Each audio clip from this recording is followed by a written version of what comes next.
Happy Thursday. Hope you're having a good week. I know this is kind of intense. Um, this is almost my favorite time of year in my office because the angle of the sun, I get sun pouring in here. I don't know, it starts a little after 8 and it runs for most of the day because the sun rises over here and then sets over there, and I've got windows over there, and it's fantastic. Keep my office cool. It's like 61 degrees in here now, um, and so you just kind of like baking in the sun in when it's really cold outside. So, anyways, happy Thursday. Um, I'm gonna ask you a question, and then kind of weave along a different place. Have you ever like met a person, and of course we all do first impression thing, where you form kind of like an opinion of who they are, and we don't do that with bad intent. We do that because it kind of helps frame how we're going to relate to that person. It's a survival evolutionary thing where we go like, well, this person feels like a friendly person, or this person may be a little bit different than me, and so we adapt how we respond to them based on our first impression. Well, sometimes there's a first impression, and then there's oh my gosh, there's more to that person than I realized. Janet and I got invited to a thing Tuesday night. It's a group of organizations here in LaGrange who are trying to deal with the issue of homelessness. So it was kind of an honor to be invited and to be a part of this event.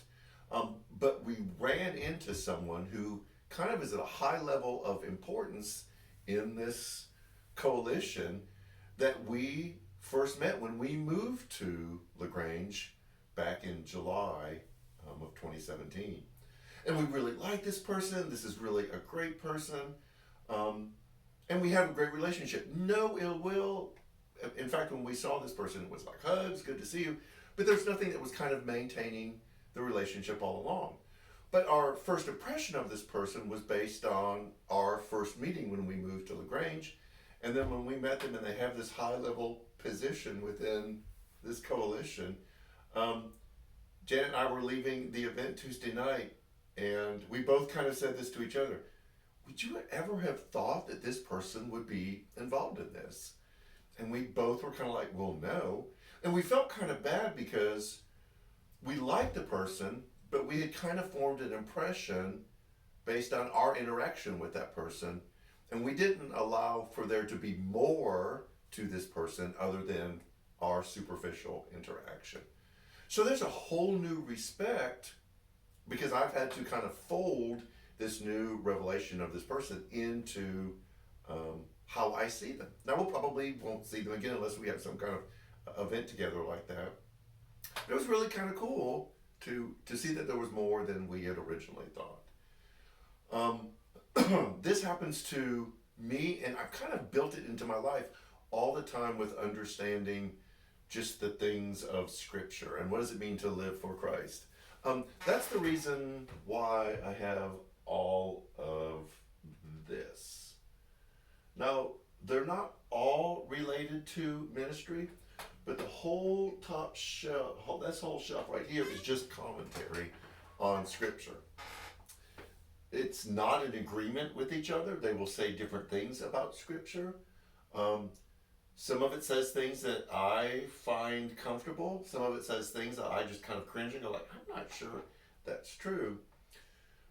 But I have built this into my study of Scripture to help me see past maybe my first impression of Scripture and to dig a little bit deeper. Which leads me to the Advent theme for this Sunday. We did hope last week, the first Sunday of Advent, and this Sunday is peace. Now I'm going to do a deep dive Sunday, but I'll kind of introduce it to you now. Our first understanding peace is the lack of conflict. You know, that everyone's getting along. We've talked about this in the past when we've done peace. It's peace and quiet.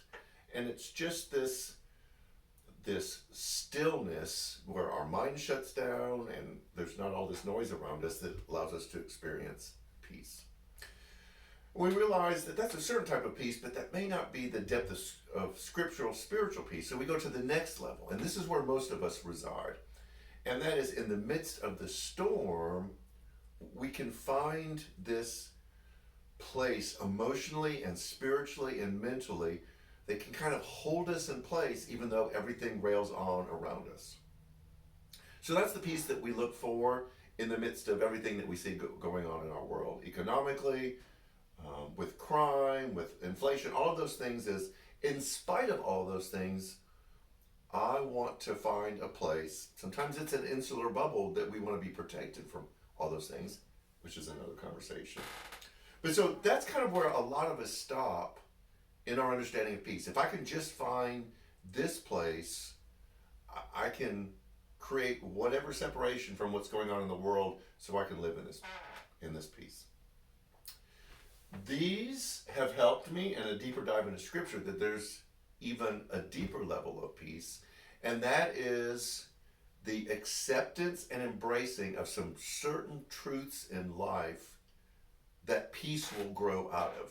So it's not just finding like this insular bubble that allows you to handle everything out there. It's like, here's some truths about life that will conflict with what the world tells me, that I've got to form another opinion about. I have this understanding of peace and how it's supposed to work, and here is this different picture that I've got to kind of work into to my understanding of peace.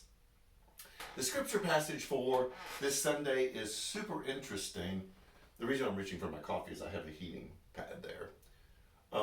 It's super interesting because, again, we're going to go through a really long passage. We're going to kind of pick it apart.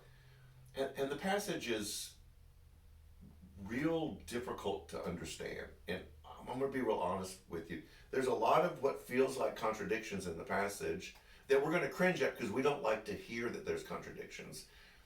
But we have to understand that contradictions may not necessarily be falsehoods. They just may be different perspectives of the same things that we don't embrace. Discovering this new thing about the person that we ran into on Tuesday night felt like a contradiction, but it wasn't a contradiction. It was an expansion.